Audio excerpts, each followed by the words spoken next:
GC class as में environmental science से competitive exam की तैयारी करने वाले सभी विद्यार्थियों का स्वागत है। तो देखिए, पहले की तरह जो भी हमने यूनिट्स वगैरह कवर करते हैं उनमें इम्पोर्टेंट टॉपिक लिए थे, उसी तरह से एनवायरमेंटल साइंस की यूनिट्स में एक इम्पॉर्टेंट टॉपिक है कंज्यूमरिज्म एंड वेस्ट प्रोडक्ट। तो अगर नाम से थोड़ा सा हमको एक आइडिया भी होता है, कंज्यूमरिज्म यानी कंज्यूम करना, यानी कि जो भी हम गुड्स होते हैं, जो भी लोग होते हैं किसी भी कंट्री के, वो क्या करते हैं, गुड्स और सर्विस को क्या करते हैं, अपने कंट्री में परचेज करते हैं और अपनी ज़रूरतों को पूरा करते हैं। ठीक है, तो कंज्यूमर का गुड्स और सर्विस को परचेज करना, अपनी नीड्स को पूरी करना, ये एक नॉर्मल रूटीन होता है। लेकिन जब क्या होता है, ऐसा कंज्यूमर जब उसकी परचेजिंग पावर, उसकी जब परचेजिंग कैपेसिटी क्या होती है, इतनी ज़्यादा होती है कि वो कभी ध्यान ही नहीं देता कि उसकी वाकई में उसको उस चीज़ को खरीदने की आवश्यकता है भी या नहीं है, और जो भी चीज़ खरीद रहा है उसकी ड्यूरेबिलिटी कितनी है। ठीक है, और उस जो भी प्रोडक्ट खरीद रहा है उसका ओरिजिन क्या है, और दूसरा कि इस प्रोडक्ट को यूज में लेने से उसकी एनवायरनमेंट के ऊपर क्या फ़र्क पड़ सकता है। उस प्रोडक्ट को जब डिस्पोजल किया जाएगा, किसी पैकेजिंग को डिस्पोजल किया जाएगा उस प्रोडक्ट की, तो उससे एनवायरनमेंट पे क्या फ़र्क पड़ेगा। तो सिंपल सी बात तो ये हुई कि कंज्यूमर, तो ध्यान रखने का तो ये हुई बात, सबसे बड़ी बात तो कंज्यूमर तो अपने आप में वो होता है जो क्या करता है, परचेज करता है। क्या परचेज करता है, गुड्स और सर्विसेज को, बिल्कुल सही बात है। और ऐसे कंज्यूमर की जो हैबिट होती है, इस परचेजिंग की जो हैबिट होती है, वो परचेजिंग की हैबिट क्या होती है, उसकी कंज्यूमरिज्म होती है। लेकिन ये हैबिट क्या होती है, एक लेवल से जब बहुत ज़्यादा हो जाती है, किसी कंज्यूमर की हैबिट क्या होती है, बहुत ज़्यादा परचेजिंग की, उसकी कैपेसिटी बहुत ज़्यादा होती है, तो ऐसा ये क्या कहलाता है, आपका कंज्यूमरिज्म। तो रियल में देखा जाए तो कंज्यूमरिज्म की अगर एक डेफिनेशन देखी जाए एनवायरमेंटल साइंस के अकॉर्डिंग, तो सीधी सी बात है कि is related to constant purchasing. यानी कहने का मतलब ये हुआ कि ये कांस्टेंट परचेजिंग से रिलेटेड है। कांस्टेंट परचेजिंग से मतलब क्या हुआ भाई यहां पर, कि अब ऐसा कंज्यूमर हमेशा कांस्टेंटली क्या करते रहेगा, कुछ ना कुछ परचेज करता रहेगा, गुड्स को, जो भी सामान रहेगा उसको हमेशा क्या करता रहेगा, परचेज करता रहेगा कंटिन्यूअसली। ठीक है, कांस्टेंट रूप से। ऐसे गुड्स नए भी हो सकते हैं, हर बार कि एक सामान ले लिया, फिर उसकी आदत है कि भाई पुराना सामान तो अभी तक चल नहीं रहा है, फिर उसने दोबारा नया सामान खरीद लिया, वो ध्यान ही नहीं दे रहा। ऐसा कंज्यूमर ध्यान ही नहीं दे रहा, विथ लिटिल अटेंशन, उसका ध्यान ही नहीं है कि उसको उस चीज सामान की जरूरत है भी या नहीं है। With little attention to their needs, उसको उसकी जरूरत का ही नहीं पता कि मुझे वाकई में इस सामान की जरूरत है भी या नहीं है। उसको ये नहीं पता कि भाई कि ये सामान ले रहा है, इसकी ड्यूरेबिलिटी क्या है, कि ये कम टाइम तक चलने वाला सामान है या ज्यादा टाइम तक चलने वाला सामान है। उसकी ड्यूरेबिलिटी से भी उसको कोई लेना देना नहीं है। मान लीजिए किसी भी चीज के है, किसी भी मान लीजिए प्रोडक्ट उठा लाया बाजार से और उसकी ड्यूरेबिलिटी पता चला कि 3 दिन की है, और उसने क्या कर दिया, ओपन करके रख लिए कंटेनर, तो वो क्या हो गया, वेस्ट हो जाएगा। तो उसको ड्यूरेबिलिटी का नहीं ध्यान रख रहा परचेजिंग के टाइम में। ठीक है, is related to constant purchasing of goods new with little attention to their needs, यानी कि उसको ध्यान नहीं है उसकी आवश्यकता का, उसकी ड्यूरेबिलिटी का, और उसको मतलब नहीं है प्रोडक्ट का ओरिजिन किस तरह का, कि प्रोडक्ट की नेचर कैसी है, कि ये प्रोडक्ट ज्यादा दिन चलने वाला प्रोडक्ट है या कम दिन तक चलने वाला प्रोडक्ट है। ठीक है, खूब सारा खरीद लाए, परचेज किया हुआ गुड्स, और उसको ओपन कर लिया, पता चला ये तो 2 दिन के अंदर खराब हो जाएगा, तो उसका मतलब क्या हुआ, वो सारे के सारे कंटेनर उसने बाहर फेंकेगा। ठीक है, डस्टबिन वगैरह के अंदर, वो कहीं ना कहीं एनवायरनमेंट को क्या करेंगे, लॉस करेंगे, यानी एनवायरनमेंट का कहीं ना कहीं लॉस होगा। होता है ऐसा अक्सर, ऐसा अगर होता है तो environmental consequence of their manufacturing and disposal. यानी कहने का मतलब शॉर्ट में यही है कि किसी कंज्यूमर के गुड्स या सर्विस परचेज करता है, तो अगर वो मान लीजिए कंटिन्यूअसली परचेज किए जा रहा है, लगातार परचेज किया जा रहा है, बिना उसकी आवश्यकता का, ड्यूरेबिलिटी का, प्रोडक्ट ओरिजिन का ध्यान दिए हुए, और एनवायरनमेंट में कंटिन्यूअसली उन प्रोडक्ट को यूज में लेके डिस्पोज किए हुए जा रहा है, तो वो कहीं ना कहीं किसको इंडिकेट कर रहा है, कंज्यूमरिज्म को। और ऐसी कंज्यूमरिज्म किसको जनरेट करती है, वेस्ट प्रोडक्ट को। यानी कि कंज्यूमर के द्वारा जो इस तरह की उसकी जो आदत है उपभोक्ता की, इस तरह की जो कंज्यूमरिज्म की जो टेंडेंसी है, वो टेंडेंसी एनवायरनमेंट के अंदर वेस्ट प्रोडक्ट को जनरेट करेगी और वेस्ट प्रोडक्ट से एनवायरनमेंट का क्या होगा, लॉस होगा। तो जाहिर सी बात है कि एनवायरमेंटल साइंस में कंज्यूमरिज्म को समझना बेहद ही इंपॉर्टेंट है। एग्जाम के पर्पस से भी पता होना चाहिए और हमारी जनरल नॉलेज के हिसाब से भी हमको कंज्यूमरिज्म के बारे में आइडिया होना चाहिए। तो ये दो तरह की हो सकती है, इस तरह की जो ये कंज्यूमरिज्म है इसको दो तरह से आप समझ सकते हो, टू टाइप से। ये दो तरीके क्या हो सकते हैं इस कंज्यूमरिज्म को समझने के लिए, कि एक तरीका तो ये हो सकता है पीपल ओवर पॉपुलेशन। ठीक है, दो रेस्पेक्ट में देख सकते हैं अपन कि लो डेवलप कंट्रीज यानी कि जैसे भारत जैसे जो कम विकसित देश है, या और भी बहुत सारे देश हैं जो कम विकसित हैं, अभी विकासशील की कैटेगरी के अंदर इन्वॉल्व हैं। ठीक है, तो लो डेवलप कंट्रीज और दूसरे कौन से होते हैं जो बहुत ज्यादा डेवलप कंट्रीज है, यूएसए, जापान है, मैक्सिमम डेवलप कंट्रीज है, उनके रेस्पेक्ट में। तो आप इस कंज्यूमरिज्म को समझना है तो आपके दिमाग में दो क्राइटेरिया होने चाहिए, एक तो ऐसा कंट्री जो बहुत कम डेवलप है, दूसरे यूएस और जापान जैसे दो कंट्री हैं जो कि बहुत ज्यादा अपने आप को डेवलप कर चुके हैं। इन दोनों रेस्पेक्ट को अगर आप समझ गए तो आप मान के चलिए कि आपका कंज्यूमरिज्म का टॉपिक भी आपको बहुत इजीली समझ में आ जाएगा। तो अपन जो सबसे पहले बात कर रहे हैं पीपल ओवर पॉपुलेशन। ठीक है, दूसरी तरफ अगर बात करें हम आपका कंज्यूमरिज्म, ठीक है, वो ये खरीदने की आदत जो ये कंजप्टिव ओवर पॉपुलेशन। समझिए दोनों वर्ड्स का मतलब बेहद इंपॉर्टेंट है। अगर ये दो चीजें समझ में आ गई तो हमारा कंज्यूमरिज्म का टॉपिक भी हमको इजीली समझ में आ जाएगा। समझिए बात, जो कंजप्टिव ओवर पॉपुलेशन यानी कि ये कह रहा है कि अगर मान लीजिए कंजप्शन आपका कोई भी कंट्री है, उस कंट्री के अंदर रहने वाले लोग क्या कर रहे हैं, उनका क्या है कि उनकी संख्या तो कम है, लोगों की संख्या तो क्या है वहां पर कम है, लेकिन वहां का कंजप्शन क्या है, बहुत ज्यादा है। ये लोग क्या कर रहे हैं कि इनको क्या है कि इनमें हमेशा कंजप्शन की नेचर क्या होती है, ज्यादा होती है। तो इसलिए हमने क्या बोल दिया, कंजप्टिव ओवर पॉपुलेशन। कहने का मतलब कि कंजप्शन ज्यादा है। क्यों कंजप्शन ज्यादा है? क्योंकि वहां की आबादी से ज्यादा क्या है, वहां की आबादी से ज्यादा वहां पर अवेलेबल रिसोर्सेज है, वहां पर रिसोर्सेज ज्यादा है और वहां पर उस आबादी में रहने वाले लोगों की संख्या क्या है, बहुत कम है, कम रहते हैं लोग। यानी कि कुल मिला के इसका मतलब क्या हुआ, लेस पॉपुलेशन। और ऐसा है, और ऐसा जनरली कहां पर देखा गया है, लेस पॉपुलेशन वाली जो हैबिट है वो कहां पर देखी, एमडीसी। एमडीसी का मतलब है more developed countries like USA and Japan. तो वहां पर जैसे कि पॉपुलेशन तो हो गई कम और अवेलेबल रिसोर्सेज क्या है, ज्यादा है। तो जाहिर सी बात है जब कम लोगों के पास में अवेलेबल रिसोर्सेज ज्यादा है तो उनकी कंजप्शन पावर भी क्या होगी, ज्यादा होती है, उनकी कंजप्शन की टेंडेंसी भी क्या होती है, ज्यादा होती है।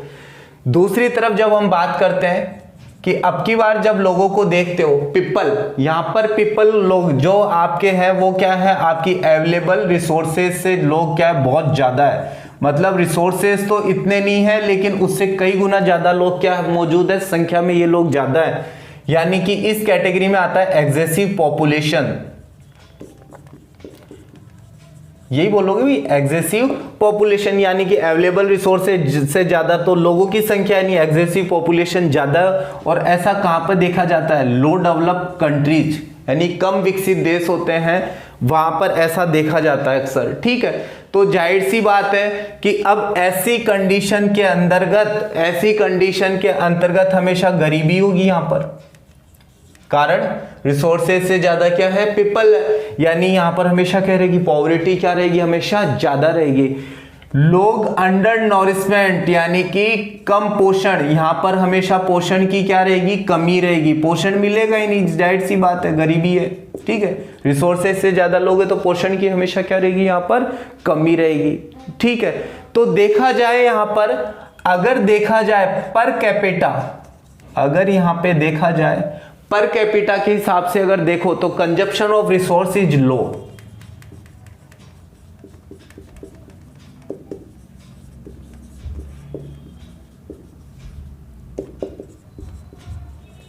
जबकि दूसरी तरफ हम बात करते हैं per capita consumption of resource is high. समझिए बात को, जैसा कि हमने कहा था कि एमडीसी के अंतर्गत यानी मोर डेवलप्ड कंट्रीज वो कंट्रीज होते हैं जिनमें रिसोर्सेज इतने ज़्यादा हैं कि वहाँ की आबादी से ज़्यादातर रिसोर्सेज रहते हैं। तो ये लोग क्या करते हैं, वहाँ की आबादी क्या करती है कि उनका जो रिसोर्सेज को जो यूटिलाइजेशन होता है वो क्या होता है, बहुत ज़्यादा होता है, क्योंकि लोग कम है लेकिन रिसोर्सेज क्या बहुत ज़्यादा है। तो इनको इन रिसोर्सेज के ख़त्म होने की कोई परवाह नहीं है और ये क्या करते हैं, इनकी कंजप्शन की टेंडेंसी भी क्या होती है, ज़्यादा होती है। उन रिसोर्सेज को यूटिलाइज करने की कैपेसिटी क्या होती है, ज्यादा होती है। तो ऐसे में ये जब इन रिसोर्सेज को जब बहुत ज्यादा यूटिलाइज करते हैं, इन रिसोर्सेज को बहुत ज्यादा यूज में लेते हैं, तो वहां पर वेस्टेज भी क्या होता है, हाई होता है। तो अच्छे से जानते हैं हम, मोर डेवलप्ड कंट्रीज वो कंट्रीज होते हैं जहां पर क्या होता है, पर डे का अगर खाना देखा जाए तो वो क्या करते हैं, उनका बहुत सा खाना तो क्या चला जाता है, वेस्ट चला जाता है।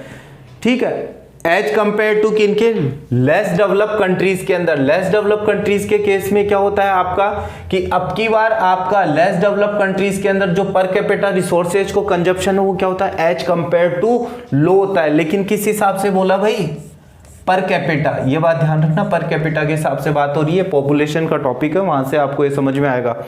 तो per capita consumption of resource क्या होता है आपका, लो होता है, जबकि यहाँ पर ये होता है हाई। कारण आपके सामने में रिसोर्सेज क्या है, ज्यादा है। ठीक है, तो जाहिर सी बात है वेस्टेज हाई है, जबकि यहाँ पर एज कंपेयर टू वेस्टेज क्या होता है, लो होता है। ठीक है, इंडिया जैसे जो भी विकासशील देश है या कम विकसित देश है, उनके अंदर वेस्टेज क्या होता है, कंपेयर टू लो है।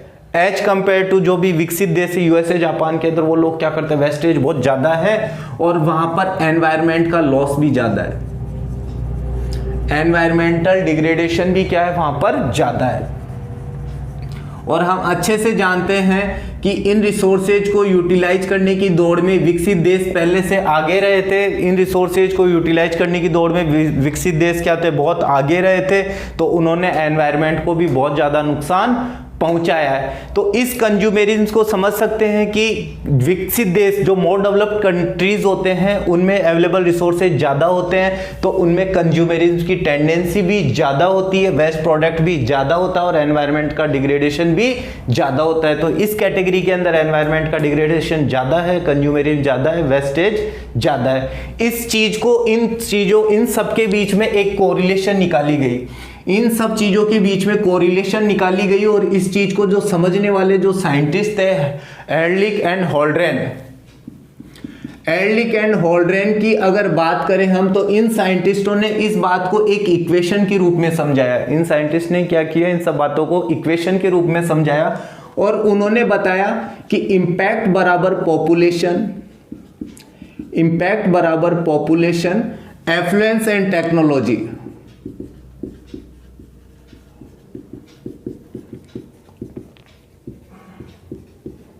समझिए बात को, इंपैक्ट किसका इंपैक्ट भाई, एनवायरनमेंट के ऊपर। एनवायरनमेंट के ऊपर इंपैक्ट क्या है, किसका, आबादी का इंपैक्ट क्या है और टेक्नोलॉजी और एफ्लुएंस का इंपैक्ट क्या है यहां पर। सही बात है, क्योंकि इस चीज का देखा जाए कि भारत के हिसाब से अगर देखा जाए तो यहां पर भारत में तो क्या है भाई, भारत जैसे जो देश हैं उनके अंदर पॉपुलेशन क्या है भाई, बहुत ज्यादा है। तो प्रोमिनेंट फैक्टर क्या हो गया इन डेवलप्ड कंट्रीज, इसको लिख सकते हैं I बराबर P into A into T। ठीक है, तो अगर इसकी बात करें हम P की, तो प्रोमिनेंट फैक्टर हो गया भारत में ये पॉपुलेशन।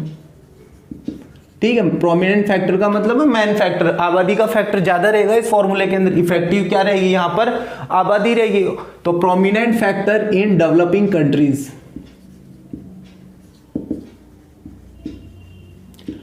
लाइक इंडिया, ये लो जी हो गया डेवलपिंग कंट्री, इंडिया का एग्जांपल ले लिया। जबकि दूसरी तरफ एफ्लुएंस और टेक्नोलॉजी, क्योंकि रिसोर्सेज को यूटिलाइज करने की दौड़ में हमेशा कौन आगे रहेंगे, ये एमडीसी, मोर डेवलप्ड कंट्रीज। हमेशा लोग तो कम है, आबादी वहां की कम है, प्रोमिनेंट फैक्टर आबादी नहीं है, लेकिन वहां पर प्रोमिनेंट फैक्टर क्या रहेगी, उसकी एफ्लुएंस और उसकी टेक्नोलॉजी, उनकी आदत, किस तरह की आदत, रिसोर्सेज को बहुत ज़्यादा यूटिलाइज करने की आदत और टेक्नोलॉजी को ज़्यादा से ज़्यादा काम में लेना उन रिसोर्सेज को यूटिलाइज करने के अंदर। तो prominent factor in well developed countries या more developed countries,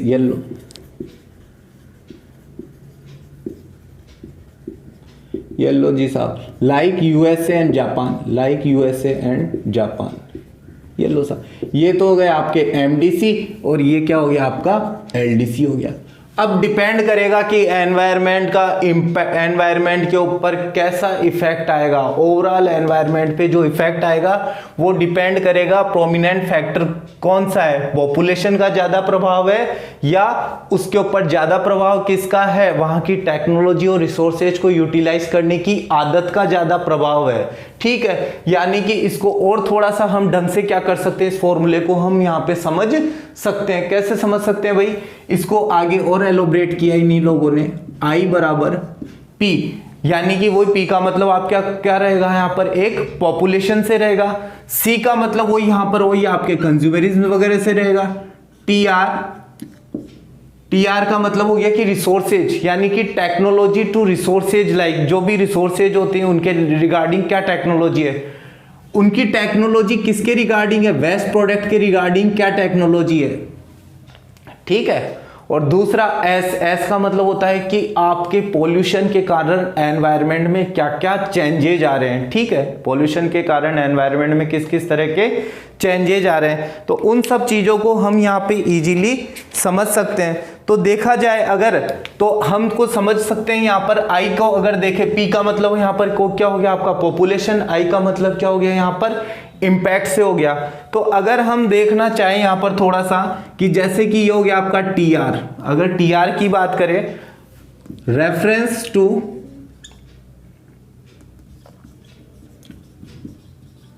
technology, reference to किसके रिगार्डिंग है भाई, टेक्नोलॉजी ऑफ रिसोर्सेज यूज, मतलब रिसोर्सेज को यूज में लेने वाली टेक्नोलॉजी, ये लीजिए साहब।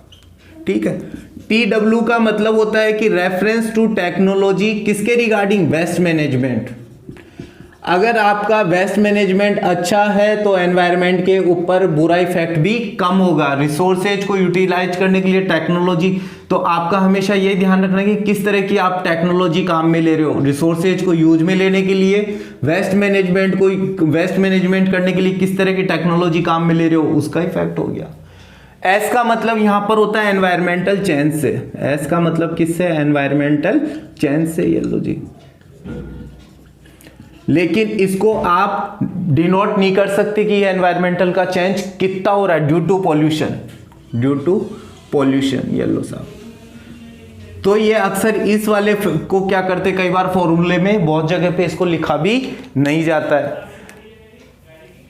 तो कहने का मतलब ये हुआ कि इस जो एनवायरनमेंट का जो इफेक्ट आ रहा है, एनवायरनमेंट के ऊपर जो प्रभाव आ रहा है, वो प्रभाव आबादी का भी प्रभाव हो गया, इफेक्ट हो गया, कंज्यूमरिज्म का इफेक्ट हो गया, कंज्यूमरिज्म का इफेक्ट हो गया, रिसोर्सेज और TW, इन सब चीज़ों को भी क्या करता है, एनवायरनमेंट इम्पैक्ट के अंदर पूछा जा सकता है। तो ध्यान रखना, कंज्यूमरिज्म के अंदर एनवायरनमेंट इम्पैक्ट करने वाले फैक्टर कौन कौन से हो गए, ये सभी सारे फैक्टर्स यहाँ पे अवेलेबल हो गए। तो अपन कह सकते हैं ओवरऑल एनवायरनमेंट के ऊपर इंपैक्ट क्या, ओवरऑल एनवायरनमेंट पे इंपैक्ट क्या है, क्या हुआ भाई ओवरऑल एनवायरनमेंट पे। एक तो आपकी क्या होगी पीपल, क्या हो गया आपके पीपल, नंबर ऑफ पीपल, कि आपके नंबर ऑफ पीपल कितने हैं भाई। दूसरा आपका per capita of resource use, per capita of resource use, यानी रिसोर्स यूज का कितना, मतलब कि कितने लोगों के अंदर आबादी का कौन सा जो हिस्सा है वो आपका रिसोर्सेज को यूज में ले रहा है। दूसरा यहां पर वेस्ट जनरेट कितना हो रहा है आपका, जब आप उस रिसोर्स को यूज में ले रहे हो, जिस पर कैपिटा ने रिसोर्स को यूज में लिया, तो उस रिसोर्सेज को यूज में लिया तो उससे कितना वेस्ट जनरेट हुआ, waste generated per unit of resources, बिल्कुल सही बात है, पर यूनिट ऑफ रिसोर्सेज। तो पर यूनिट ऑफ रिसोर्सेज को जब आप यूज में ले लेते हो, यूज में ले लिया तो उससे कितना वेस्ट जनरेट हुआ वो हो गया आपका। तो इस तरह से आप फॉर्मूले को क्या कर सकते हो, तैयार कर सकते हो। तो ध्यान रखना एग्जाम के पर्पज से अगर आप कंज्यूमरिज्म अगर पढ़ते हो तो कंज्यूमरिज्म के टॉपिक के अंदर फॉर्मूला ये भी इंपॉर्टेंट है, फॉर्मूला ये भी इंपॉर्टेंट है और फॉर्मूला ये भी इंपॉर्टेंट है। लेकिन अगेन वही बात है कि फॉर्मूला आपको समझ में कैसे आएगा, जब तक आपको लो डेवलप कंट्री के रेस्पेक्ट में आबादी का क्या रोल रहता है और मोर डेवलप कंट्री के केस में कंजप्शन का क्या रोल रहता है।